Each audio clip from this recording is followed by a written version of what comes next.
நினைத்ததை நடத்தும் திருச்செந்தூர் முருகன். குமர குருபரரை பேச வைத்து கந்தர் கலிவெண்பாவை இயற்ற வைத்து நாடு முழுவதும் புகழ்பெற செய்த திருச்செந்தூர் முருகன் பகலிக்கூத்தர் என்பவரை ஆட்கொண்டு திருச்செந்தூர் முருகன் பிள்ளை தமிழை பாட வைத்தான்.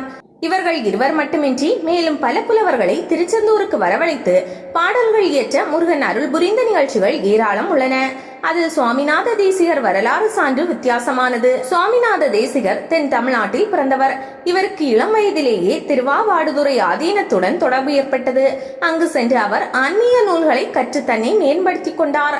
அவரது அர்ப்பணிப்பு உணர்வை கண்ட திருவாவாடுதுறை ஆதீனம் அவருக்கு தீட்சை அளித்தார். அதோடு சைவ சமய கோட்பாடுகளில் மேம்பாடு பெற செய்தார். இதன் காரணமாக சுவாமிநாத தேசிகர் சிறு வயதிலேயே தினசரி ஆன்மீக கடமைகளை நேர்மையாக செய்து வந்தார். சிவபெருமான் மீதான நூல்களை கற்று தேர்ந்ததால் அவரிடம் சைவம் தொடர்பான ஒழுக்கங்கள் மிகுதியாக இருந்தன. அது மட்டுமின்றி அவரிடம் இயல்பாகவே மற்றவர்களிடம் அன்பு காட்டும் குணமும் இருந்தது. இதன் காரணமாக அவர் திருவாவாடுதுறை மடத்தில் ஆதீன தேசிகரிடம் மிக சிறந்த தொண்டராக திகழ்ந்தார். அவருக்கும் திருநெல்வேலியில் வாழ்ந்த மயிலேறும் பெருமாள் பிள்ளை என்பவருக்கும் தொடர்பு ஏற்பட்டது. மயிலேறும் பெருமாள் பிள்ளை தமிழில் கல்லாடம் என்னும் நூலுக்கு உரை எழுதியவர். சுவாமிநாத தேசிகரின் சமய ஒழுக்கத்தை கண்டு அவர் மிகவும் ஆச்சரியமும் மகிழ்ச்சியும் அடைந்தார். சுவாமிநாத தேசிகருக்கு மேலும் ஆன்மீக பயிற்சி அளிக்க வேண்டும் என்ற எண்ணம் மயிலேறும் பெருமாள் பிள்ளை மனதில் தோன்றியது. எனவே திருவாவாடுதுறை ஆதீனத்திடம் அனுமதி பெற்று அவரை தம்முடன் திருநெல்வேலிக்கு அழைத்து சென்றார்.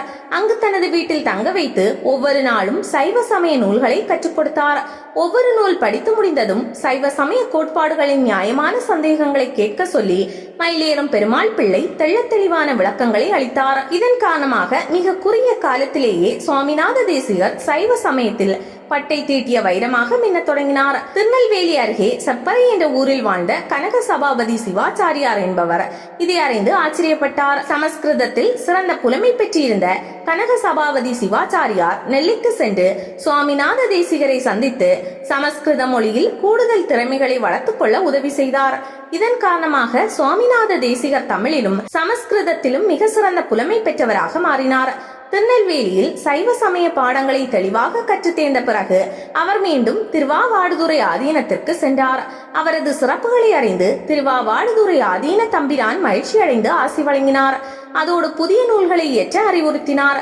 இதன் காரணமாக பல அரிய செய்திகள் கொண்ட இலக்கண கொத்து என்ற நூலை சுவாமிநாத தேசிகர் எழுதி முடித்தார். தசகாரியம் என்ற ஞான நூலையும் எழுதினார்.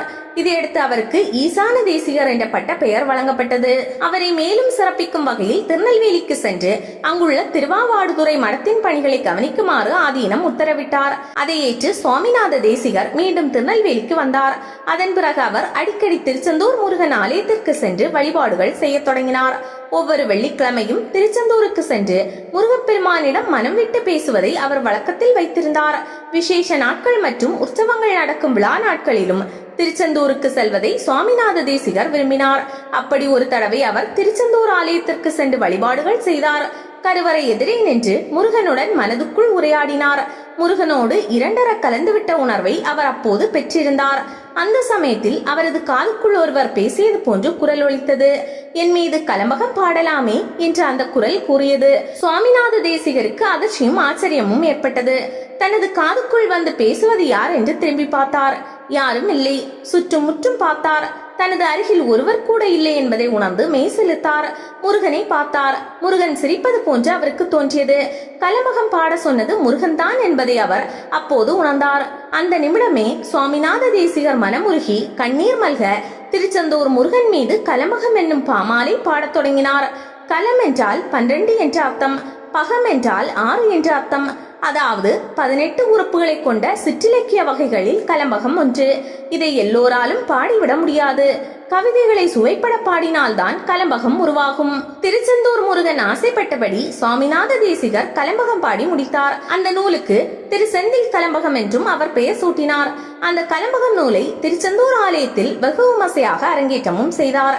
இதை அறிந்த மற்ற தமிழ் புலவர்கள் சான்றோர்கள் திருச்செந்தூர் கலம்பகம் நூலை வாங்கி ஆவலுடன் படித்தனர். அந்த கலம்பகத்தில் இருந்த பக்தி சுவையும் இலக்கிய சுவையும் கண்டு பிரமித்து போனார்கள். இது போன்று இன்னொரு கலம்பக நூலை எவராலும் இயற்ற முடியாது என்று பாராட்டி புகழ்ந்தனர்.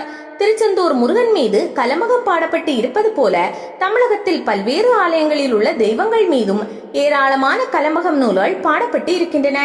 ஆனால் திருச்செந்தூர் முருகன் மீது சுவாமிநாத தேசிகர் பாடிய கலம்பகம் நூல் மட்டுமே இன்று வரை தனித்துவம் கொண்டதாக இருக்கிறது.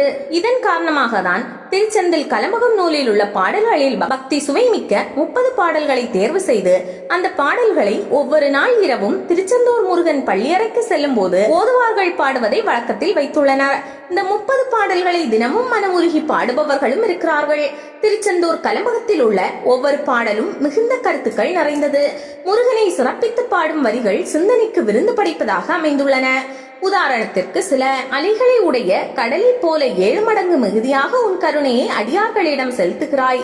நீ விண்ணாகவும் மண்ணாகவும் இருக்கின்றாய். எல்லாருக்கும் தலைவன் நீ, செம்மேனியன் நீ, முதற் பொருளாகவும் ஒளிவடிவாகவும் விளங்குகின்றாய். சுறா மீன்களை வீசும் சங்குகள் ஊறும் கடற்துறையான திருச்செந்தூரில் இருக்கும் கடப்பம் மாலை அணிந்தவனே, எனக்கு உன் தாமரை போன்ற மலரடிகளை தருக என வணங்கி நிற்பேன். ஊழ்வலியால் கெட்டாலும் வறுமையால் இறந்தாலும் அறிவிலிகளாய் அவன் மீது சொல்லும் மந்திரத்தை மறந்தாலும் அவன் இருக்கும் செந்தில் பதிவை வாயால் கூறுவோர் என்றும் வீடு பேற்றி அடைந்து மகிழ்வர். எழுதிய சித்திரத்தில் உள்ள வெண்மீனை நெல்பொறி என எண்ணி கொத்தி தின்னும் அழகிய கால்களையே ஆயுதமாக கொண்ட கோழிக்கொடியை ஏந்திய பெருமானே, குடுமி தலையை உடைய கூற்றுவன் எதிர்த்து வரும்போது அவனை நெருக்கும் வல்லமை தரும் நீ இருக்கும் செந்தில் பதியும் என் நெஞ்சகத்தே உள்ளது. செந்தில் பதியில் இருக்கும் முருகப்பெருமானை தொழாதவர் கொடும் பசியால் பிறரை தொழுது சோர்வார்கள்.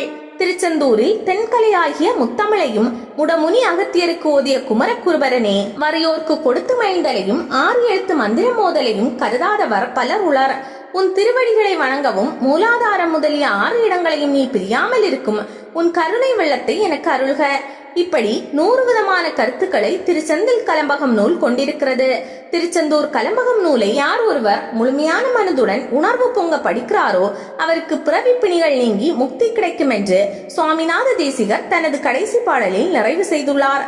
திருச்செந்தூர் முருகன் அருளால் உருவான இந்த கலம்பக நூல் மிக மிக அரிய பொக்கிஷமாக முருக பக்தர்களால் கருதப்படுகிறது.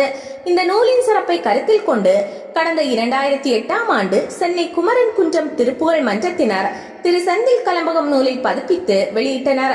இந்த நூலை படித்தால் திருச்செந்தூர் முருகன் செய்யும் அற்புதத்தை வாழ்வில் உணர முடியும் என்ற நம்பிக்கையும் பக்தர்கள் மத்தியில் உள்ளது.